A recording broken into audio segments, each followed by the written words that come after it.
First of all, let me say thanks a lot. I appreciate the opportunity to be here. I don't know if you know it or not. Some of you do, some of you don't. Former head of the FBI, Los Angeles, California, retired in 1979, March. And shortly after my retirement, I was asked to investigate the Jeffrey R. MacDonald case as a private investigator. He's a former Green Beret doctor who was convicted of murdering his wife and 2 children in Fort Bragg, North Carolina, February 17, 1970. It's a long story. I put in about 2,000 hours on the case. When the case first began, my investigation first began, I told Dr. MacDonald that I would investigate the matter for him. He had just been convicted and was sentenced to 3 consecutive life sentences. I think I'm going to sneeze. I didn't make it. Okay. 3 consecutive life sentences. I told him if I found out that he was guilty, I would no longer be on the case. I would drop my investigation.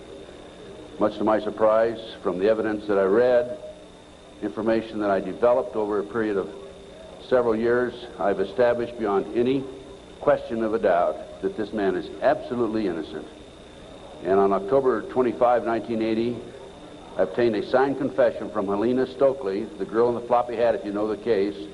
By the way, there was a best-selling book, Fatal Vision, and a movie out on this. And the girl in the floppy hat said that Dr. MacDonald did not commit those crimes. They were committed by my satanic cult group. And it was my initiation into the cult that night. And she gave me detailed information about the movement within the house that night, who did what.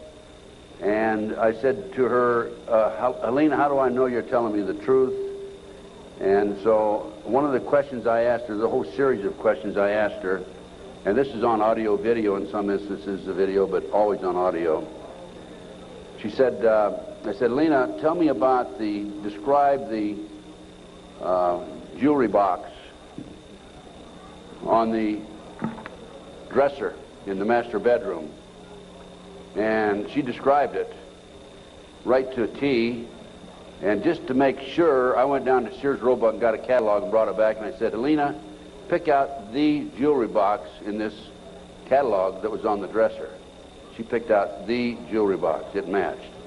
Also, she told me that she attempted to ride a rocking horse in the child's bedroom that night, but she couldn't ride it because the spring was broken.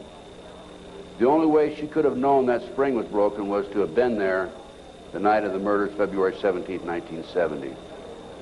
So anyway, I submitted a 1,200-plus page report, actually 1,100-plus page, almost 1,200 pages, in March of 1981 to the FBI, Judge Webster, with a personal letter. He was director of the FBI. And I said, Judge, I believe this man is innocent, and he'd run out of money, and, you know, I've continued to work it as I usually do. And I think that the FBI should continue along the lines of my investigation. And much to my surprise, I started receiving, by the way, it also went to the FBI and to the U.S. Department of Justice, the Solicitor General's office. And much to my surprise, my witnesses, my 19 new witnesses, including Helena Stokely, started calling me and saying, hey, Ted, the FBI has interviewed me. They're trying to get me to recant. And I'm saying to myself, that isn't the responsibility of the FBI. The FBI is supposed to gather information, not destroy it. And that was my first clue that we had a serious problem in that case. And then I continued on, and I had a number of other cases that I handled privately. And in each instance, I noticed evidence was lost, destroyed, stolen. I noticed that there were strong indications of corruption. So I asked myself, now what's going on here? And over the years, I started gathering material until about 2 years ago. Up until about 2 years ago, I kept saying there's a loose-knit network operating in this country involving drugs, pedophilia, pornography, prostitution, corruption, etc., etc. 2 years ago, from my research, I'm convinced it's much more serious than that. It's more than a loose-knit network. It is a conspiracy. And you know how the news media comes after us and we use the word C, conspiracy, that C word, well, they can come after me all they like, because I guarantee you right here and now we do have a conspiracy, and I'm going to prove it to you here today.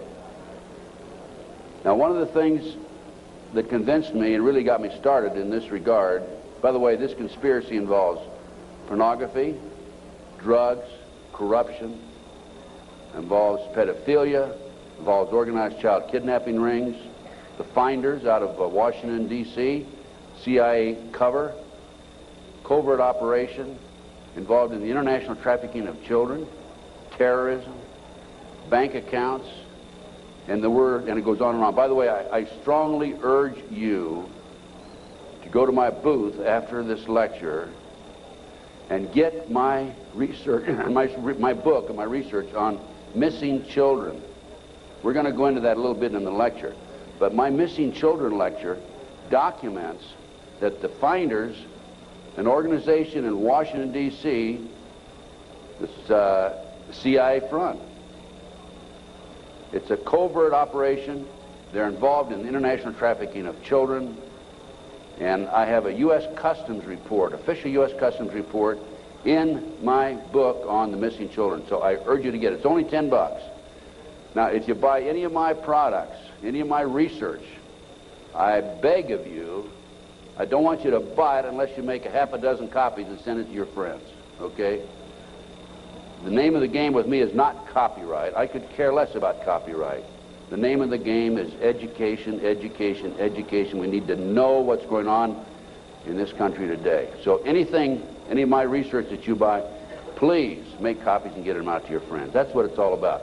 After one of my lectures, here's about 2 years ago, this is why I changed my mind from and using the word Loose-Knit Network to conspiracy. After one of my lectures, a gentleman came up and gave me a book. He said, Ted, in fact, that lecture was specifically on the McDonald case. Ted, here's what it's all about. Take this book and read it. And this is the book, folks. It's called Pawns in the Game. Now, if you don't know this book, you don't know of it, I urge you to buy it. I've been trying to buy it, but I noticed one of the vendors out here has it. And please, go get the copy of this book. I forget which vendor has it. What? CPA book, yeah. I noticed they had 3 copies. Are you with CPA book? Huh? Richard Flowers is CPA. Richard Flowers. Go get this book when it's over and order some more copies. I'm going to order some myself and start selling them in my flyer. Anyway, it's called Pawns in the Game, and it's by William Guy Carr. William Guy Carr had the same problem I did. He wanted to know what's going on in America and around the world. He was a Canadian, however, and as a result of his research, he wrote this book. So we have the Illuminati. Now, the Illuminati was established in 1776 by a fellow named Adam Weishaupt. In 1773, he was commissioned by one of the Rothschilds, House of Rothschild, to put together an organization called the Illuminati. And he culminated his work in May the 1st, 1776. If you'll notice, that's a communist holiday. And we're going to have to move along pretty fast. This is actually a 4-hour lecture I'm going to give you today. We're going to do it in probably an hour and 15, 20 minutes. But some of his goals, and the goals that he was commissioned to set up, there were 25 of them. And here they are right here. Here's the beginning of it right here. And then rather than read each one of them, I'm going to summarize it, okay? Because we got a lot of work to get into. Number 1 issue was men are inclined to evil rather than good. Number 2 goal and issue was to preach liberalism. Number 3, use the ideas of freedom to bring about class wars. That's what we're doing today. Number 4, any and all means should be used to reach our goals as they are justified, any and all means. Number 5, their rights lie in force. We're talking about the Illuminati rights lie in force. Number 6, the power of our resources must remain invisible until the very moment when it has gained the strength that no cunning or force can undermine it. And if you will notice, it's been a very few people know about the Illuminati, so they have maintained their invisibility until most recently. Number 7, advocated mob psychology to obtain control of the masses. Number 8, use alcohol, drugs, moral corruption, and all forms of vice to systematically corrupt the youth of the nation. I mean, I don't need to document that one. How about South Central LA, CIA drug operations coming in there? How about Mena, Arkansas? Drugs coming into this country, arms and munitions going out. If you don't believe me, talk to Terry Reid, talk to Chip Tatum, talk to some of these other individuals who I know personally know. During the recent, last fall actually, drug hearings by Mr. Arlen Specter, Senator Arlen Specter, one of the big phonies of Washington, D.C., the magic bullet theorist, I watched those hearings, and I couldn't believe the mamby-pamby, weak witnesses he brought forward, people that really had no direct knowledge of the drug operation. And that hearing was about bringing drugs into South Central LA by the CIA. I sent him a list of 16 names of people who had personal direct knowledge of drugs being brought into this country by the CIA. Never heard another word. None of those people ever appeared as witnesses. I might also mention in Oklahoma City, I sent my report, copy my report back to the committee. I sent them a fax and said I had information which would be vital to your investigation of the Oklahoma City bombing. That report, by the way, is also available to you. I urge you to buy it. Never received a response. Number 9, seize property by any means. We're seeing that on a daily basis. Farmers, businessmen, people who are arrested on nebulous charges, their property's being taken away from them. Here's an example right here. This lady right here, she lost everything. Everything. They've come out and raided her house twice, Linda. Twice, Linda. This lady had a house that she bought before her marriage. It was in her name, and they seized it. She no longer has that house. Number 10, deal with the use of slogans such as equity, liberty, fraternity into the mouths of the masses in psychological warfare. Boy, if that isn't Bill Clinton, I never saw it, never heard it before. That man is unbelievable. As former Congressman Dennemeyer describes him, he's a draft-dodging, womanizing, pathological liar, and he certainly fits into item number 10. Number 11 dealt with war, number 11 theory and goal. In 1773, Adam Weizsäcker set down policies that were publicly announced in 1939, folks. 1773, publicly announced 1939 by Britain and the United States. And the war should be directed so that the nations on both sides are placed further in debt and peace conferences conducted so neither combatants obtain territorial rights. Yalta. Perfect example. Stalin, Roosevelt, Winston Churchill after World War II. Number 12 told those present that they must use their wealth to have candidates chosen to public office who would be obedient to their demands and would be used as pawns in the game by the men behind the scenes. The advisors will have been bred, reared, and trained from childhood to rule the affairs of the world. We have that today without any question. The men behind the scenes. Number 13, control the press. If you heard my lecture yesterday on Oklahoma City, I documented that the mainstream media is being controlled by the big power people, by the phony politicians, by the bureaucrats, without any question about it. Information in the media, I have an itchy nose today. Maybe I'm going to kiss a fool or something, okay? We have a documentation of that, and I have that in some of my lecture material out here and also my books. Number 14, their agenteurs will come forward after fomenting traumatic situations and appear to be the saviors of the masses when they are actually interested in just the opposite, the killing of the masses. The riots in Watts, the riots in South Central LA, folks. Number 15, create industrial depression and financial panic, unemployment, hunger, shortage of food. Use this to control the masses or the mobs, and use the mobs to wipe out all those who dare to stand in the way. Well, I'll tell you right now, every expert I've talked to is talking about food shortage. And it's coming, I'm convinced. And we also know about the market crashing here in October. I had a market specialist on my radio talk show, and if you don't listen to my show, I urge you to, because it's a real good, solid education for you. Just this week, George Green, he was also on my show on October the 6th. George told us on October the 6th there would be a crash of the market in October. It came. Now he told us this week there will be another crash, and it'll drop, he thinks, 2,000 points. So we'll see what happens. I hope it isn't true. Number 15, create industrial depression and financial panics, unemployment. I've already covered that. Number 16, infiltrate into the secret Freemasonry to be used for their purposes. That's been documented many times. Number 17, expound the value of systematic deception. Use high-sounding slogans and phrases and advocate lavish promises to the masses, even though they cannot be kept. Again, Bill Clinton. George Bush was good at that too, by the way. What's the difference between the Republicans and the Democrats high up? Nothing. Zero.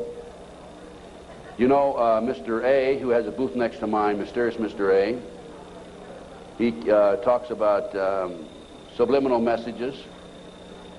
If you look at the logo of the Republican Party, you know the elephant with the 3 stars across the top? Well, if you look at it today compared to 2 years ago, the stars have been inverted. The point used to be at the top 2 years ago. Now, the point's at the bottom. Satanic, folks. I can't say for sure, but that's a subliminal message. Inverted stars. Number 18, detail plans for resolution. Discuss the art of street fighting, which is necessary to bring the population to a speedy subjection. Number 19, use their agentures as advisors behind the scenes after wars through secret diplomacy to gain control. Number 20, establish huge monopolies toward world government control. We're seeing that today, the huge monopolies. Number 21, use high taxes and unfair competition to bring about economic ruin by controlling raw materials, organize agitation among the workers, and subsidizing competitors. GATT, NAFTA. Number 22, build up armaments with police and soldiers sufficient to protect our interests. A few years ago, we had 11 federal agencies that were authorized to carry sidearms, firearms. Now we have 39. Number 23, members and leaders of the one world government would be appointed by the director. Okay, Presidential Directive 25 allows the president, by the way, this is classified, secret, not available to the general public, allows and orders that the President of the United States, in the event of a conflict or a crisis in this country, transfers the power, his powers, over to the Secretary General of the United Nations. Number 24, infiltrate into all classes and levels of society, of government, for the purpose of fooling, bemusing, and corrupting the youth members of society by teaching them theories and principles that we know to be false. This is the outcome-based education program being shoved down our throats by the United Nations. Number 25, national and international laws should be used to destroy civilization. There's talk about the world population being decreased to 500 million, the United States population being decreased to 20 million. And we look at the war that we had in the Gulf War syndrome. Look at the people that died there. There were 700,000 troops, American troops there. 4/5 of them today cannot even do a push-up because they're so ill and so sick. They've been washed out of the service. We have a new army, basically. And the story goes on and on. Okay. What are we talking about here? There's a considerable overlap in the United States from the various groups, organizations, individuals, whatever you want to call it. But one of the driving forces behind this movement, the Illuminati, is the satanic cult movement in this country today. Now, when Alina gave me that signed statement, I said, what in the world is this all about? I don't know anything about Satanism. I'd heard the word, and that's about it. From the Bible, of course. So I began my little journey forward. And one of the matters that I developed information about was an individual I learned about was Aleister Crowley. He likes to have his name pronounced Crowley to rhyme with holy. And the Satanists today, and for the number of years in the past, have basically used his philosophy and his writings as a guide. And so let's talk about some of his writings and teachings. And here we have Of the Bloody Sacrifice.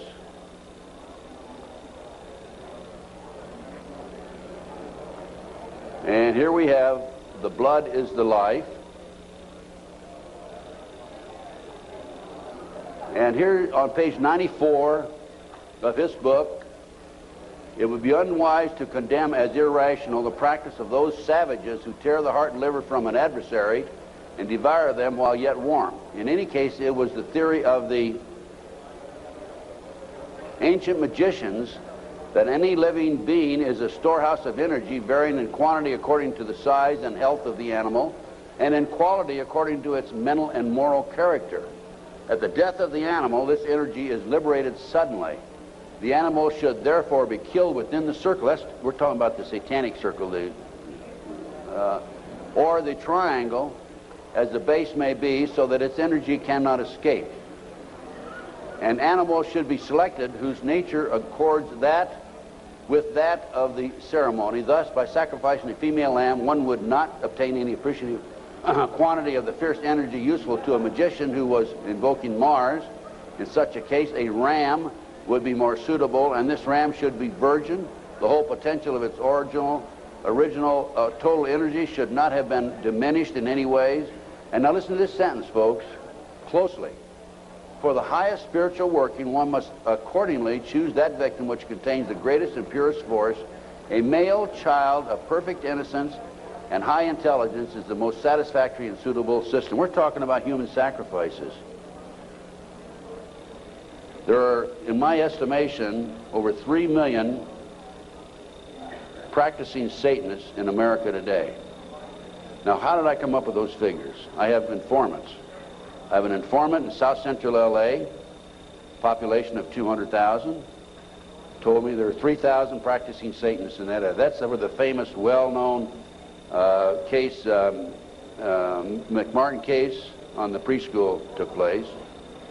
I have an informant in Lincoln, Nebraska, told me 3,000 practicing Satanists. Lincoln, Nebraska, town of 200,000, South Bay area, Manhattan Beach area, about 200,000. How much time? I get more than an hour today. So just crank up your cameras.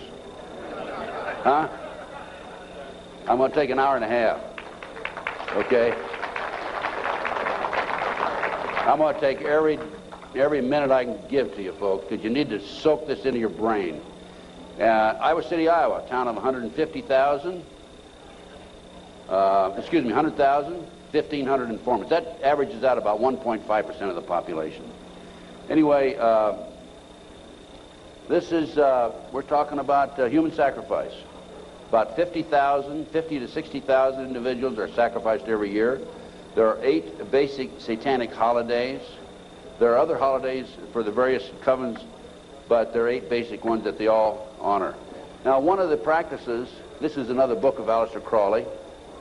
One of the theories, we talked about human sacrifice, okay, there it is, right in their book. I mean, I didn't invent that. That's there. Another aspect of their religion, if you want to call it religion, by the way, the federal government does recognize the satanic movement as a religion, yet in Linda's case, the word Satanism was brought up by her husband's defense attorney. They sealed the records, have not made it available, and when she writes to her children and says, believe in God, she gets a letter back from these people saying, you can't mention God in your letter to your children. That's just an example, okay? Okay, we're talking here about the 666, that's the beast, that's Aleister Crowley himself. Moreover, the beast 666 advises that all children shall be accustomed from infancy to witness every type of sexual act, as also the process of birth, lest falsehood fog and mystery stupefy their minds, whose error else might thwart and misdirect the growth of their subconscious system of self-symbolism. What we're talking about there is children from birth being exposed to sex. These people, the satanic movement in the world, has set up preschools throughout the world for the purpose of getting their hands on our children. The parents drop them off at 9 in the morning, come back and pick them up at 4, 3, 4, 5 at night.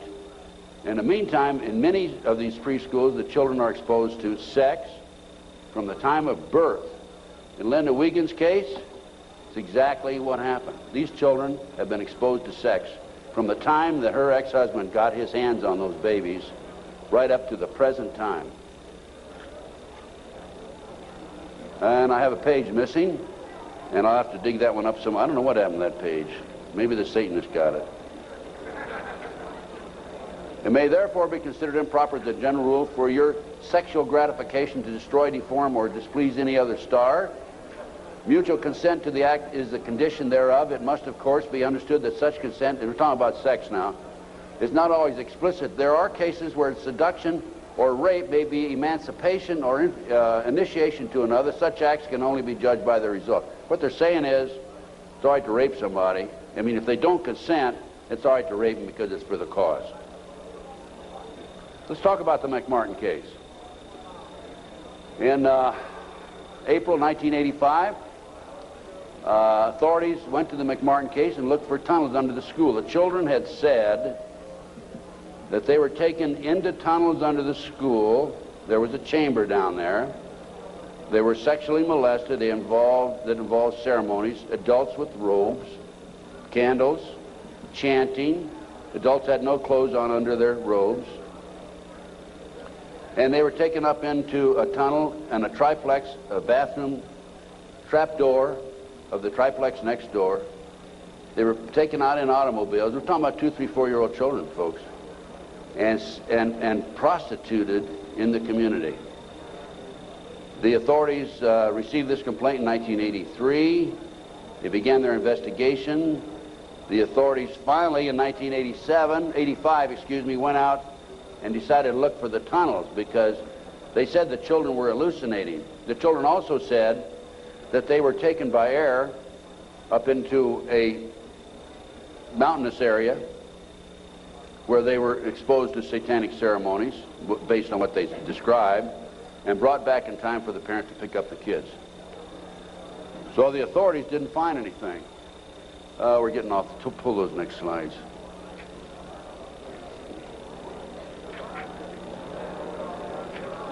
Well, I'll tell you what, in the spring of 1993, I heard that the property of the McMartin School had been sold from the McMartin family to the defense attorney, actually given to him.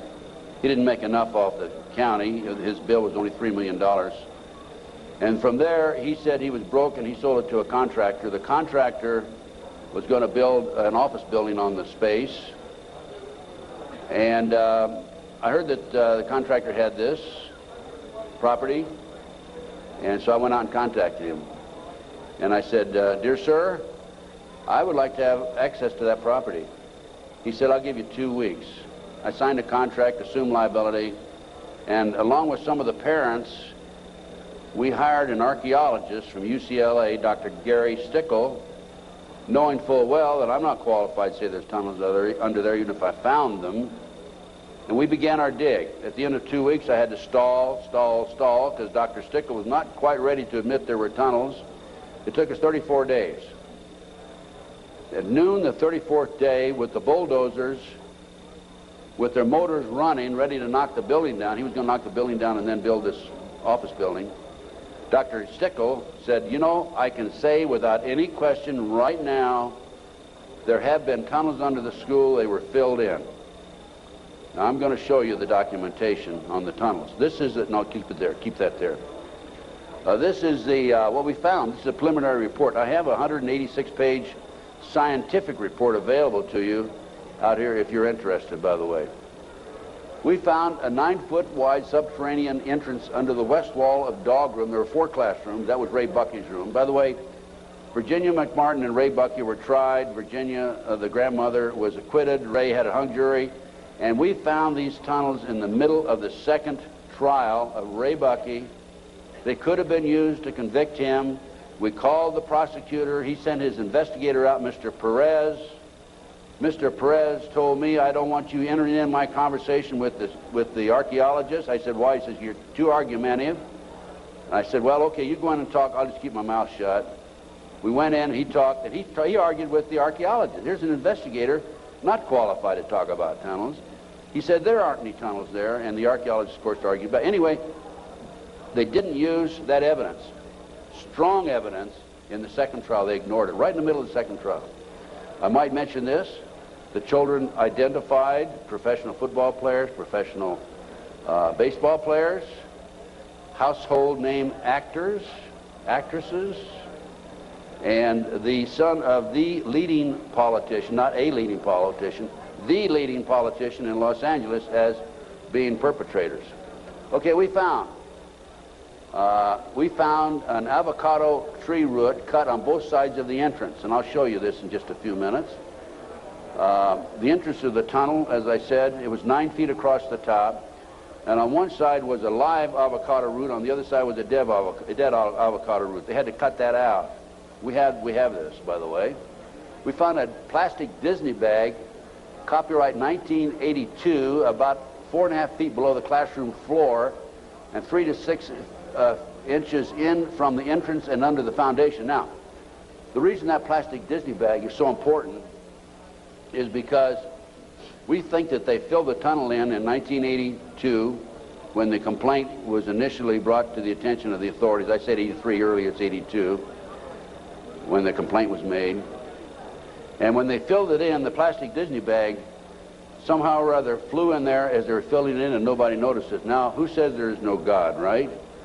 What documentation, fantastic documentation, that tunnel, the entrance to that tunnel, this is right at the entrance, was filled in 1982 or sometime subsequent to 1982. Mr. Ken Lanning, the outstanding, know-it-all FBI expert, behavioral science, says that I took that garbage bag in 1993 out of a trash can and placed it there, that I planted evidence. Of course, Mr. Lanning says there's no organized satanic movement in this country today. There's only a few dabblers here and there. Thank you, sir. We have another 3 hours to go, okay? Can you hang in there? Okay, the tunnel proceeded south, then 45 feet through classroom 4 and 3 and north, then 10 feet within the classroom 4. The tunnels were 30 inches wide, 44 to 46 inches deep, with the top of the tunnel 30 inches under the classroom floor. The children were able to walk through it. We're talking about young kids now, right? The adults had to stoop down and walk through, but they could do it. The tunnels were built in kind of a triangular, or I should say a semicircle type, so that they had natural support, I guess. These people know everything. They are brilliant. The footing between classroom 3 and 4 was arched, where the tunnel passed underneath it, and 12 inches shorter in depth at this location than the same footing 12 feet to the north. I'll show you that in just a minute.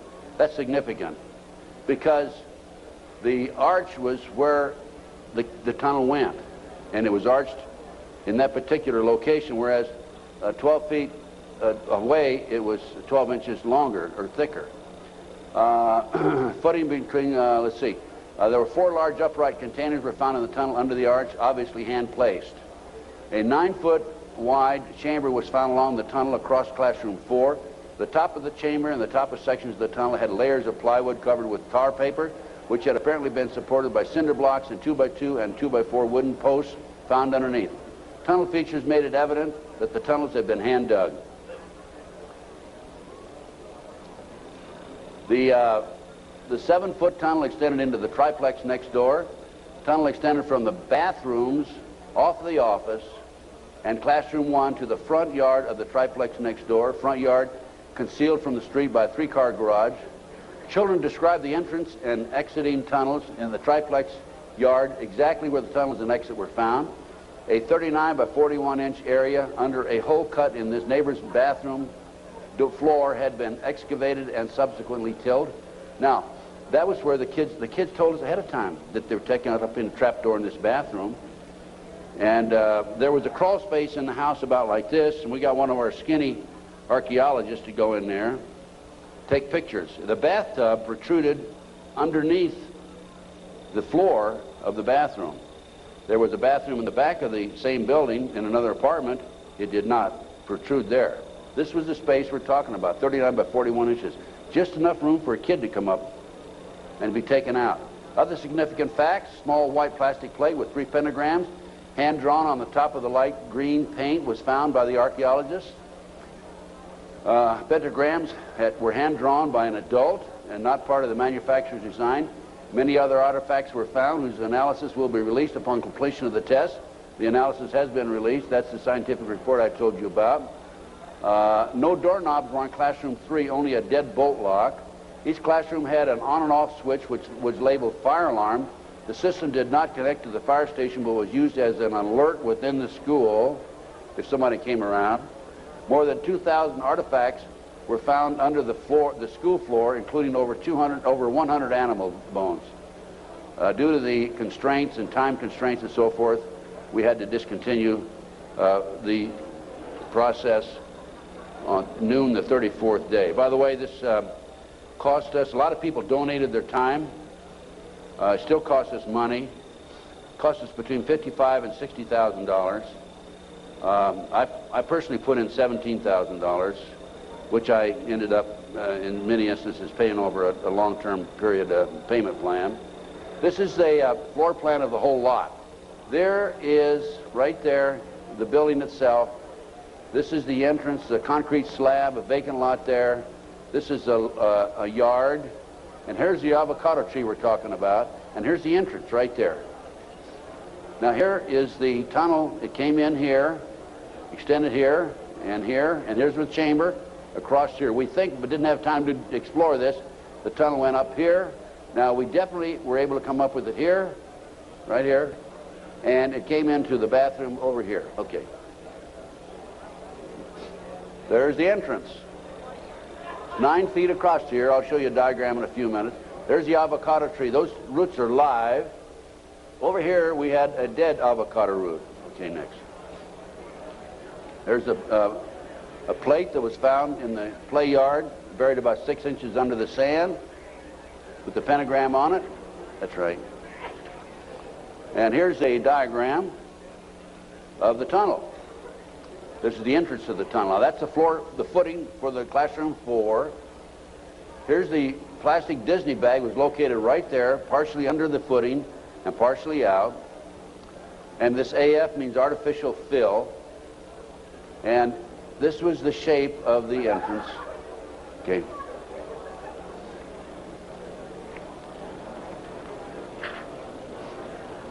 Here's your diagram. These are your drawings.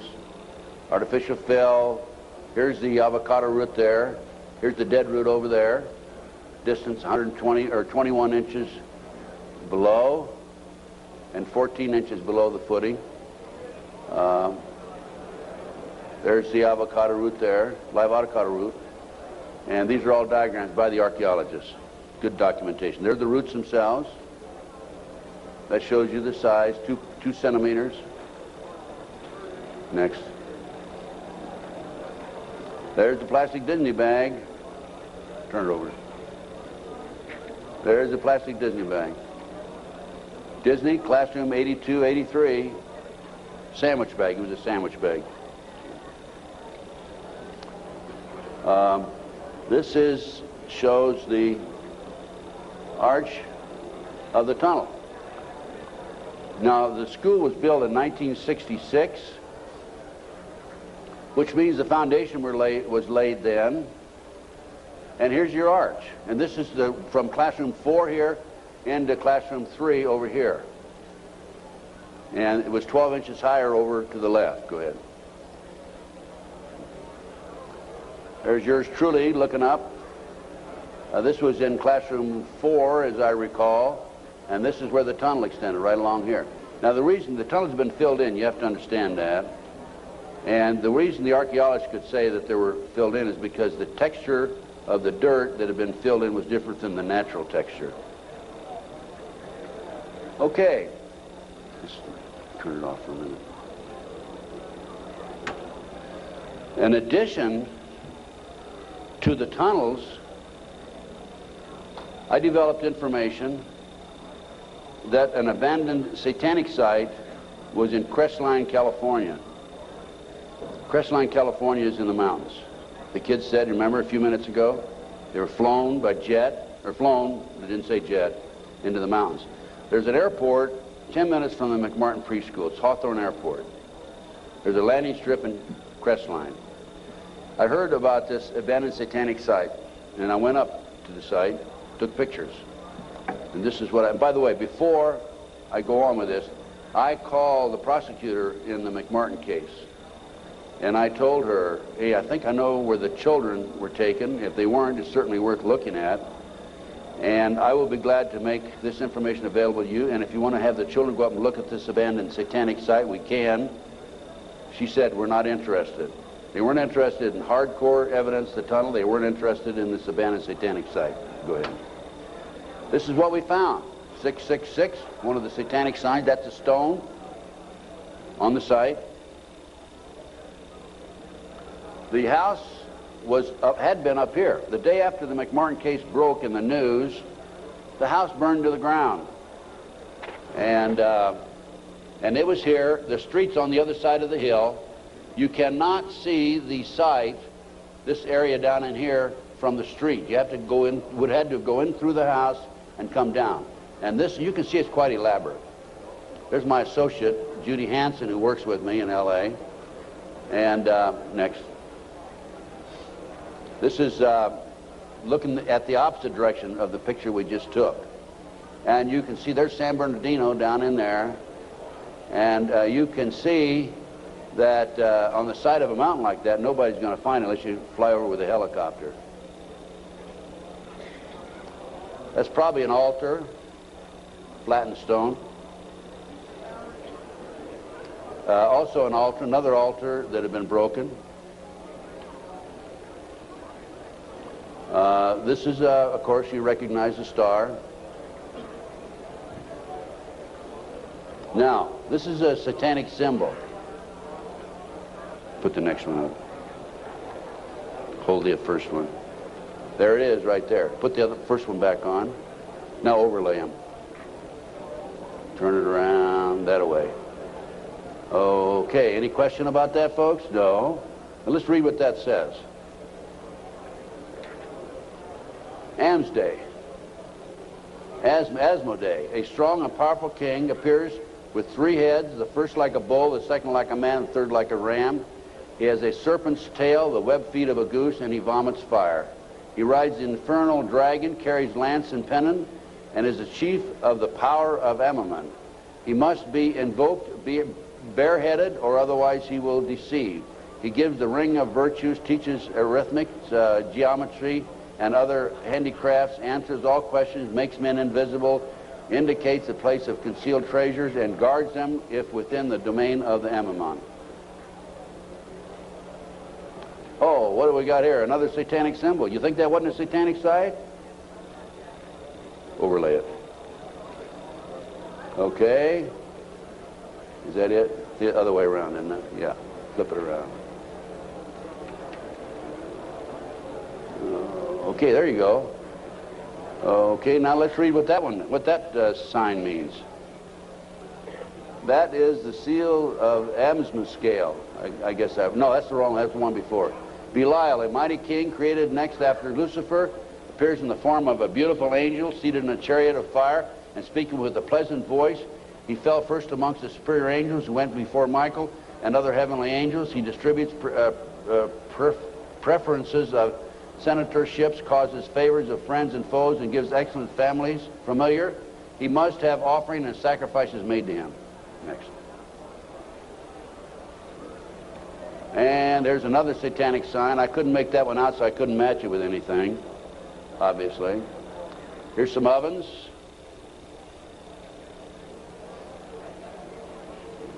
That was a large circle with a number of signs in it, a lot of writing. We couldn't get up high enough that we could take a good picture of it. And let's put that back a minute. That's another case. Okay, nothing came of that. Nobody was interested in an abandoned satanic site, even though it appears to have been related to the McMartin case. I have to say that I was very disappointed. We gathered this evidence privately. The police don't have the capability of doing so. Too many high-pressure people involved. Too many prominent individuals involved. So that's just an overview of the McMartin case, folks. No question in my mind that it was a satanic operation. And Dr. Roland Summit, UCLA psychiatrist, says, who's done a lot of research in this field also, that there are 50 other preschools in the country where the kids have talked about going down into tunnels. Now, this is another case that I worked out of Philadelphia, similar case to Linda's. And this is the Lou Bear case. Lou called me back in, I guess, the late 80s. And he said that he had gone underground with his children. The great FBI came in with their SWAT team, as they did with Linda, raided his house, grabbed him, put him in jail, took the children, turned them over to his ex-wife, whose boyfriend, according to the children, was sexually molesting them. And Lou said, "What can I do, and how can you help me?" So I was willing to go back and testify for Lou. And one of the matters that I was going to testify about was the drawings by the kids. And it's not a funny thing, but it's an established fact that children who have been sexually molested for some reason or other, when they're, 2, 3, 4, 5, 6, 8, 10 years old, whatever, will invariably draw pictures of their activity, of their exposure to these nefarious matters. Invariably they do that. Now, when I was that age, I was drawing cars and airplanes, and the girls were drawing flowers, right? But these kids invariably will draw these pictures. As you can see from Linda's case, she has pictures at her booth that her children have drawn. Now, I was going to go back and testify for Lou, and I was going to say that based upon my reviewing the pictures drawn by the children, they've been exposed to a satanic activity. This is the most telltale of all the pictures. I'm going to show you a series of them. This is a totem pole with a goat's head at the top, children at the various highest level. I understand, again, I say I understand because I'm not sure, because there's so much secrecy involved in the satanic movement. 8, 10 layers of classes of people within themselves, like the dabblers on up to the very highest level.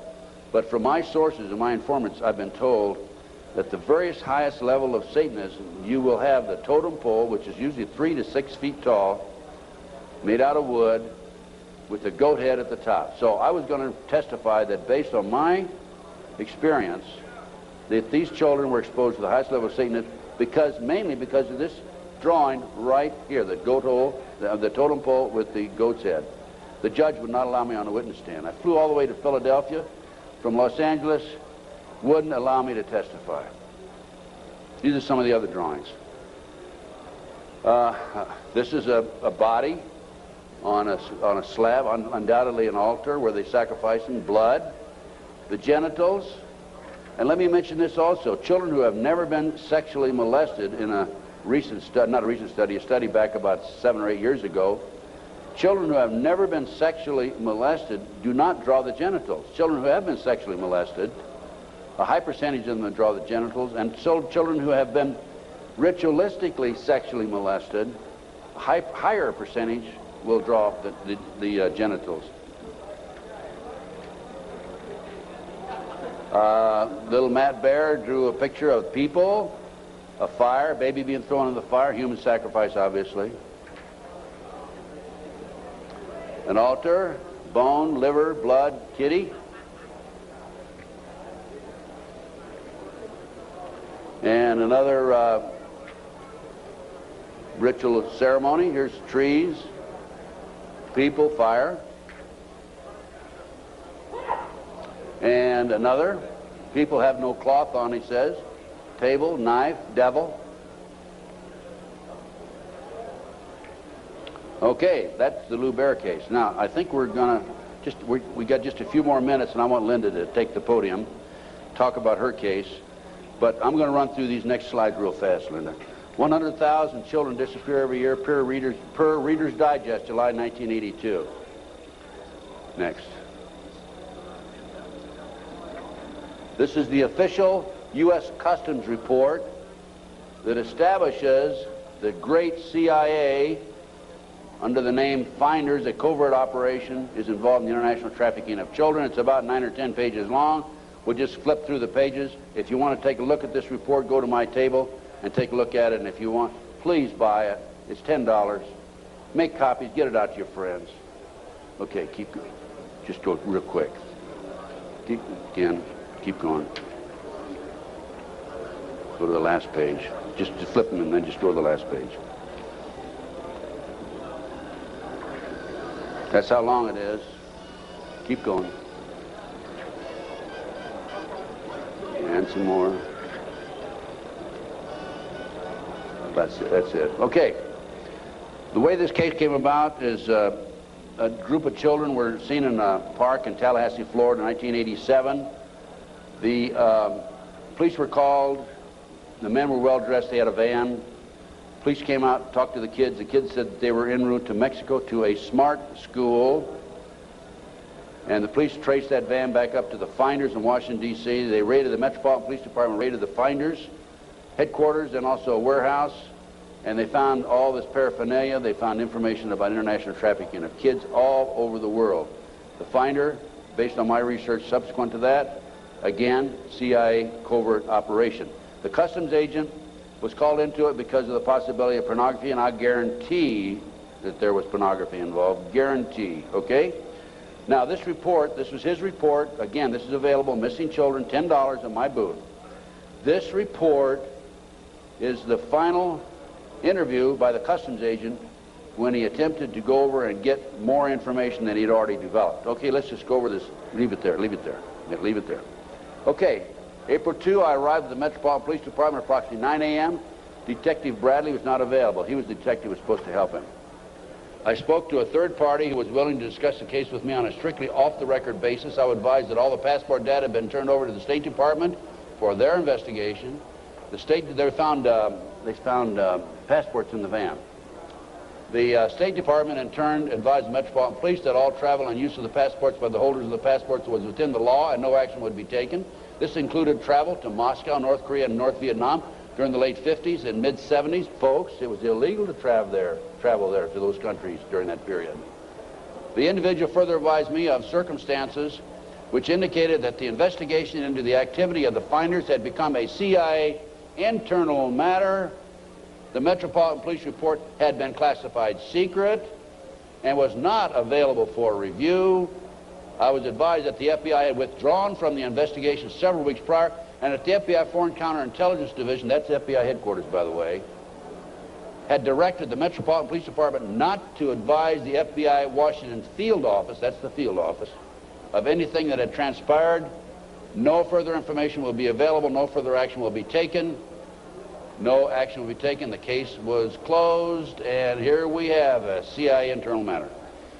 The Finders group, the Finders case organization, was founded by a CIA agent back in the early 60s, and here we are, 1987, still operating. I have the man's name, I have all the information on it. A real quick overview: CIA experiments with mind control on children, MK Ultra. This is an outstanding article. It's available in that same report. Just flip the pages. Keep going. Okay, folks, I'm going to turn the podium over to Linda Wiegand. We have about another 15, 20 minutes, I believe. And Linda's going to talk about her case. This is one of the most classic examples of corruption I have ever seen. And believe me, you can tell from my lecture that I've seen some pretty awful examples of corruption. Go on, Linda. Linda Wiegand, my friend, God bless her. She's a fighter.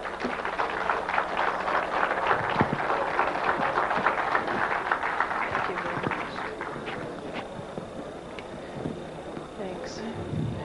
I'm here to tell you I'm a living, breathing example of what happens when a satanic cult abuses your children. And sometimes I put slides above the abuse, but after seeing the slides of the children this morning, I think you understand what this is about. And there's pictures over at the booth right out here. The devil to me, maybe 10 years ago, was something that was, I went to Catholic church. I'm still Catholic and Christian. I went to church, and the devil was something out there that you didn't want to talk about at night, and you didn't talk about in the dark, and it was just something in science fiction movies. My children disclosed just sexual abuse in early 1993. They were masturbating. They were pulling their pants down at the supermarket. They started having oral sex with my St. Bernard, inserting pens and pencils into the dog's rectum.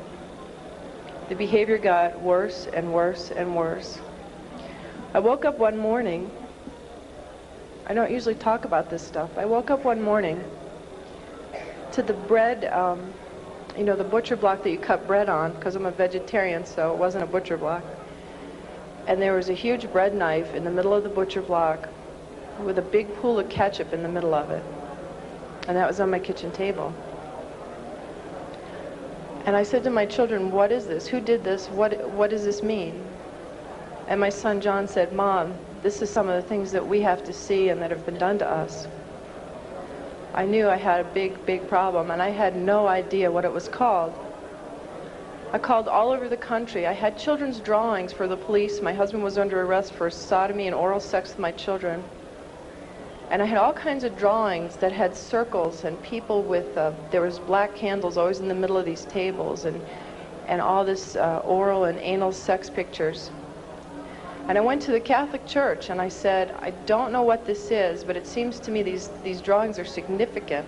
There are all kinds of symbols I don't understand, and devil heads and goats heads, and I had no idea I did not know what satanic ritual abuse was. Church asked me if I ever had a psychiatric exam. And I said, actually, I'm completely sane. I just know that there's symbols in these pictures. No one would help me. Even though there was a prosecution going on, they said if you ever bring up satanic ritual abuse, your credibility is lost and you'll just be a kook and it doesn't exist and it's not organized in America. Just focus on child sexual abuse. So I took my children to a child sexual abuse hospital. And while they were being treated, and I had legal custody of my children, and my husband and his lawyers and the judge found out my children were in an expert hospital, they confiscated my house, everything I've ever owned, from my baby pictures to my clothes. I walked away with literally the clothes we had on our backs. Took my cars, my federal post office box mail, my income, my assets. I lost everything by taking my children to an expert on child abuse. It was trying to stop me from what my children could disclose from being uncovered, to try and just break that we had no assets to have my children have medical attention. The children were being treated for sexual abuse, and I had provided all the documentation. And one day the doctor said to me, I need you to come into my office. She said, this is a classic case of SRA. I had no idea. I mean, SRA, is that like an Irish Republican Army thing? I don't know what SRA is. She said, satanic ritual abuse. And she showed me the drawings that the children were doing in her office, and they were of blood sacrifice, of people cutting their arms and dripping blood in chalices, of chalices with devil heads, and on and on and on. It includes group sex. It includes children being killed.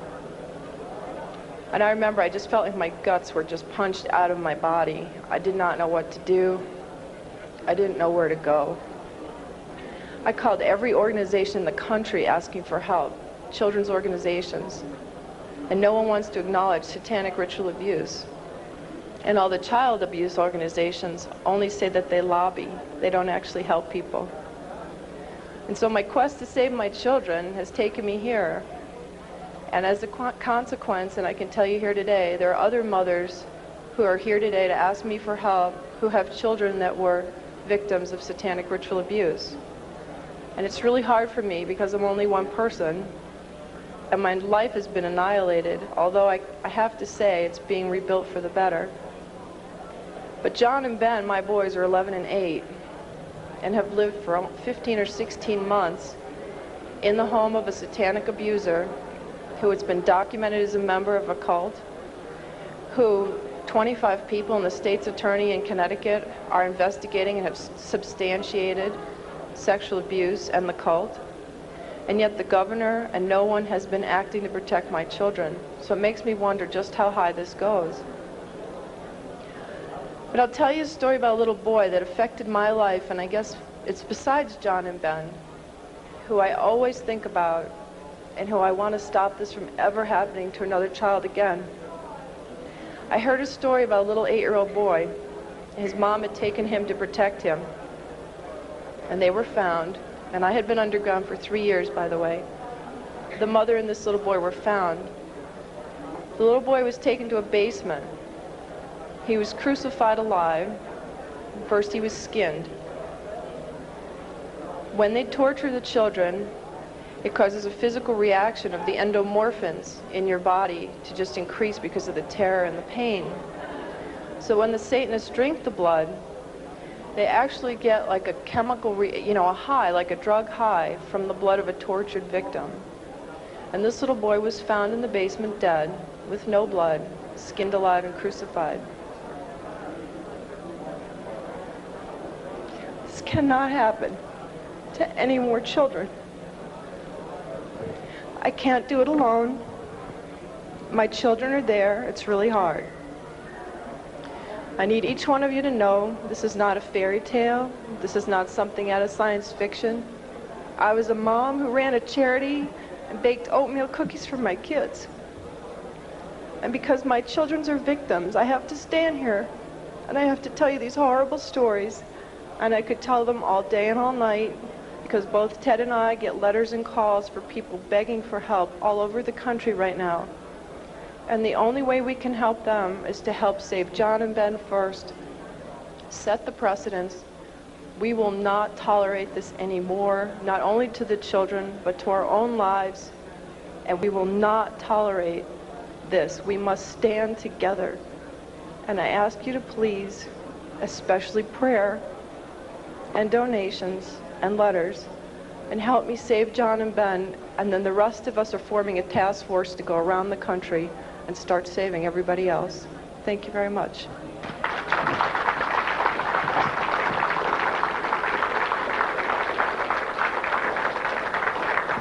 Thank you, Linda. Folks, thanks very much. Any of you have any questions? I guess there's no microphones up here, but go ahead, Renee. Just come down here in front and yell at me.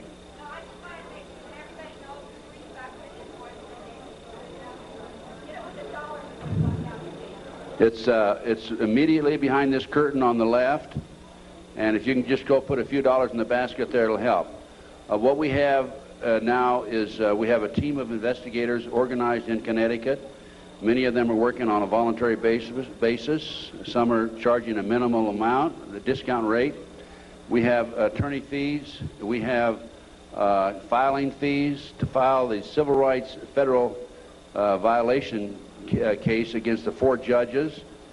And the state of Connecticut, which was filed here about 10 days ago, cost us $1,000.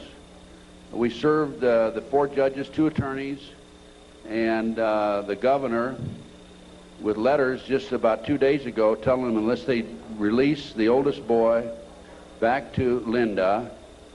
By the way, this boy is not the biological son of the ex-husband. He never adopted this child. Unless they release this child back, we're going to file criminal felony charges against the judges and the governor and others in the state of Connecticut. And we're not kidding. We're going to do it, okay?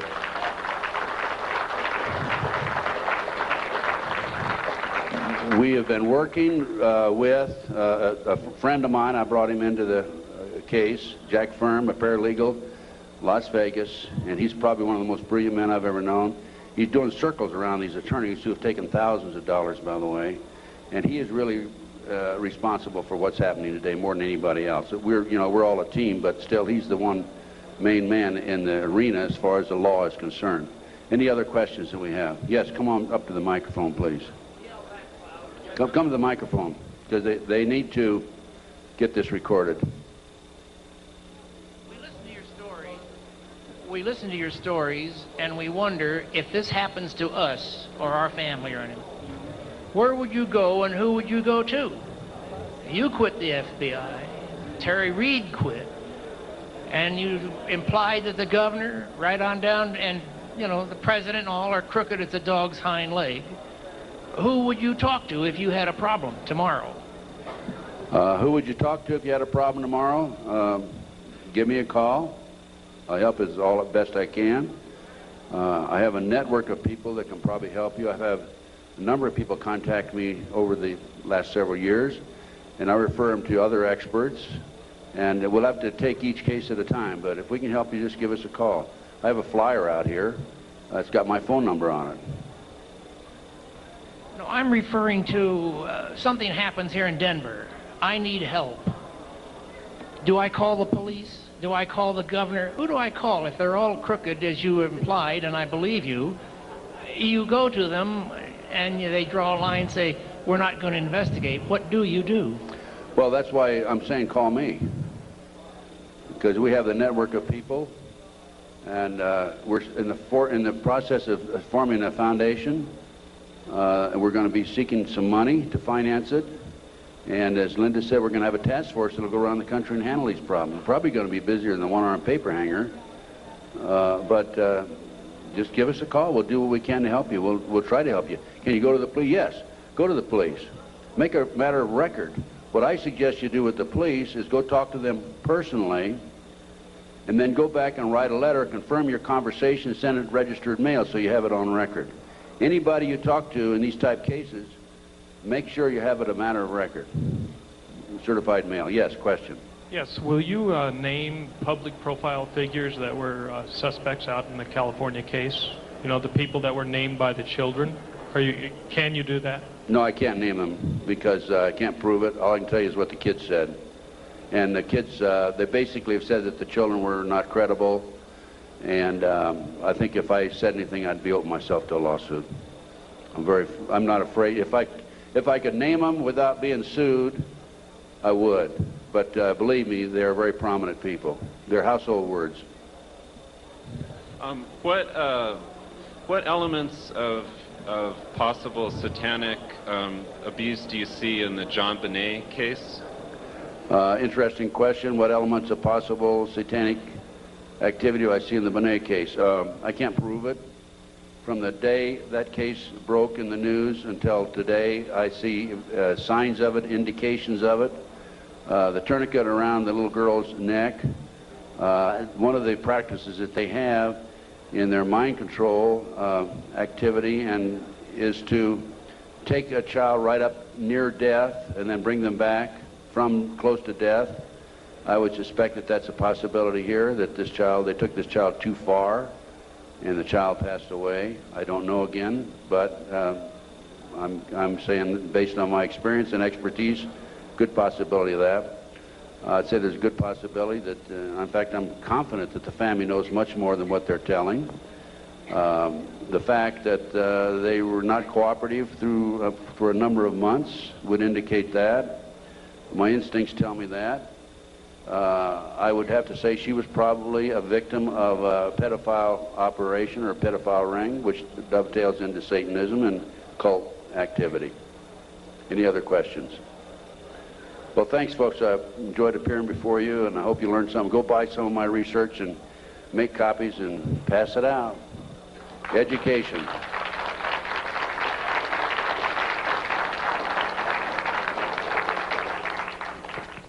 And you're in front of a camera too often, and they don't like that. When I first met you 30 years or so ago, you came in to see my mother. I didn't trust you. I said you were the FBI, and I was calling the FBI because I knew that things were going on. Is the agency today what it was 40 years ago? The FBI today is not the agency it was 40 years ago. And I'm convinced that the FBI today has been infiltrated by the Illuminati, as has the CIA, as has military intelligence, as has NSA, and I think our government's being run by the Illuminati, to be honest with you.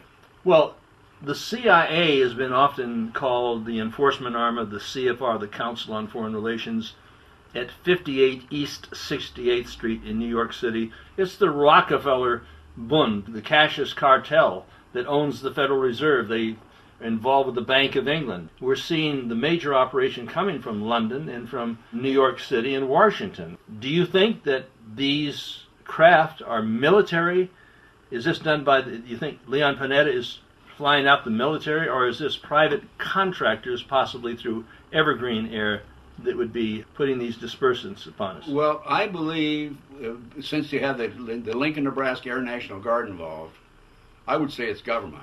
I don't think it's private contractors, but I don't know. Well, we got a different opinion here, but there are those who are watching this show right now who know there are pilots that would like to come forth. They're just hunting for a website that will address this issue, because a lot of these chemtrail sites are not addressing the issue. They're not pointing their cameras and the telescope and their ire and anger on the target. But we find out that there are some people who are coming forth in private. They're telling us at this base up here in Oregon. There's a woman who was at a bar, and she was talking to some of the guys, and they were bragging about dropping this stuff all over the people of the planet. What is the mentality of somebody like that? Are they like the guards at Auschwitz and Dachau? I would guess the mentality of these people who are doing this, there could be mind control victims, or I would say the military, and they do what they're told. Like you mentioned a few moments ago, this fellow that was in a firefight, he didn't know who he was shooting at or why he was shooting at him. But the thing that bothers me is, don't these pilots know that they're putting death dump on their own families? Okay? That would bother me if I was doing this and dumping this poison on my own family. And I don't understand it. I can't understand it. I can't explain it either. What are you going to tell them? Look in there. I'm telling the pilots to come forward, and we'll put you on camera without using your name and your face. We'll blank out your face. Write to me at 6230A Wilshire Boulevard, Unit 6, Los Angeles, California, 90048. Write me a letter, tell me who you are, and I'll arrange to put you on camera.